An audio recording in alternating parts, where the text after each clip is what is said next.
Ich habe Hunger und ich will etwas probieren. Hallo. So, heute gibt es ein Quick and Dirty, kurzes Video. Ich bin alleine daheim und ich koche mir zur Nacht.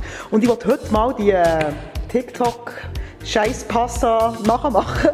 wie die falsche Fasnacht, wie die alte Fasnacht. Ich probiere es aber nicht mit Feta aus, sondern ich habe hier so einen Salatkäse. Ich hoffe, es funktioniert gleich, weil ich finde Feta extrem hässlich. Und jetzt brauchen wir eigentlich nur noch Tomaten. Die kommen da rein. Dann kommt noch Knoblauch rein und für mich darf es viel Knoblauch sein. Hallo. Ups. So, dann noch ein bisschen würzen. Ich tue einfach ein bisschen Salz drauf.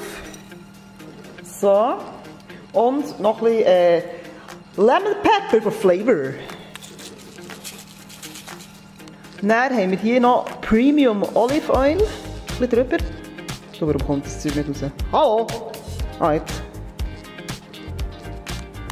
So, ich mische es jetzt einfach da ein bisschen random. Oh, ich habe noch Rosmarin. Das wäre auch noch fein, oder? Ein bisschen hässlicher Rosmarin. Söderli, das ist jetzt eine angerichtete Sauce und die kommt jetzt bei 200 Grad 25 Minuten in den Backofen. Währenddem das Zeug im Ofen ist, muss ich den Teig aussuchen. Und dann gebe ich den Rest, was sind das? Müscheli. Müscheli oder Muschis. Hallo! So, sieht grundsätzlich gut aus. Jetzt muss man das vermanschen. Und ich weiss nicht, ob das funktioniert mit dem Käse. We will see. Okay. Es könnte herausfordernd werden. An alle Feta-Hasser, es geht auch mit Salatkäse.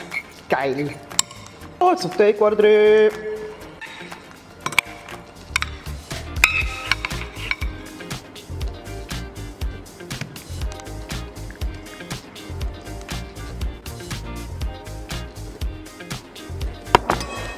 Jetzt probieren wir die Chance. Also ich finde, es sieht geil aus.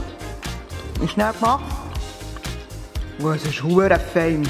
Vor allem wegen dem Salatkäse. Einfach alle Feta-Hasser. Das ist der Shit.